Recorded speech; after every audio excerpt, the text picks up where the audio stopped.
Hi guys and welcome to the last lecture in this course.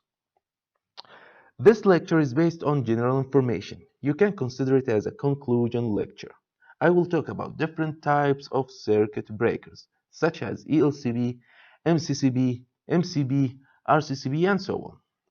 Also, I will show you data points and fire points, how they look like. We have here an ELCB, single-phase MCB and three-phase MCB. Okay.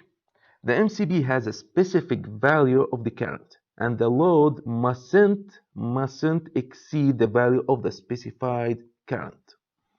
Otherwise, the MCB will trip off.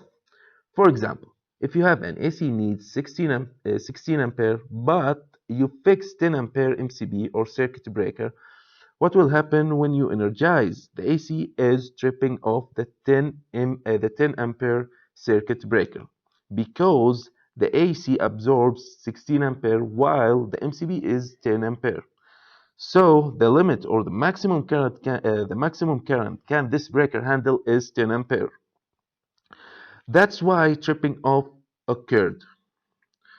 Of course, I'm talking here for both MCBs, single phase and three phase. So we conclude that the MCB will trip off if there is an overload or if the current exceeds the specified current on the MCB. Moreover, the MCB will trip off if there is a short circuit because we've simplified previously that short circuit means the current will be infinite. So it will surpass the specified value. That's it. So simple, so easy. Now listen carefully. ELCB has an additive feature against MCB, which is detecting leakage current. So ELCB is designed for detecting leakage current. We have here MCCB and RCCB.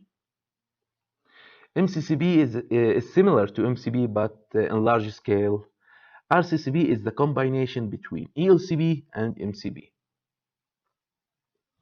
Look here to our unique DB.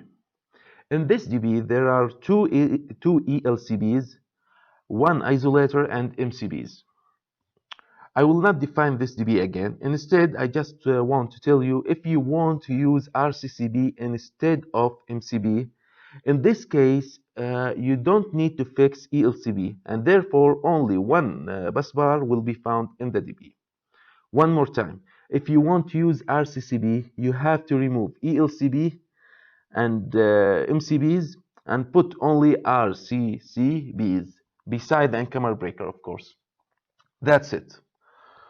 Okay, look here. This is a double pole single phase MCB. It works like the 20 ampere double pole switch. So you must connect live and neutral wires to it. Okay, these are data points. This piece is called RJ45 and the cable is Cat6. The most commonly used is Cat6 in data point.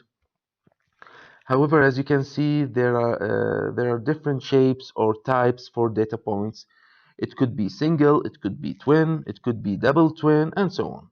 And remember, there is no any loop between data points. So this point has its own cable, and this point has its own cable, and this point, and this point, and this point.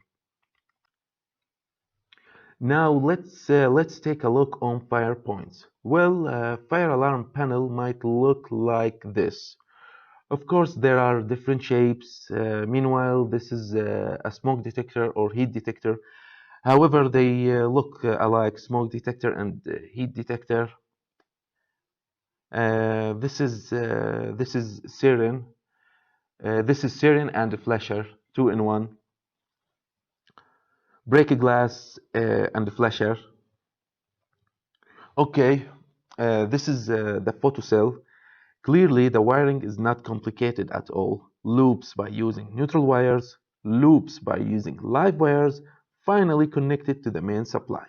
When the night comes, the photocell will let the current to pass through it in order to energize the light bulbs. Finally, this is your assignment. We have two light bulbs. Each one consumes 60 watt and 100 watt respectively. If we connect these bulbs in series, which bulb will glow brighter? Of course, I need your answer with explanation. Well, thankfully we've finished this course. I hope it was in your expectation. If you have any question, feel free to contact me. And don't forget to put your honest feedback. Now I can say good luck and goodbye.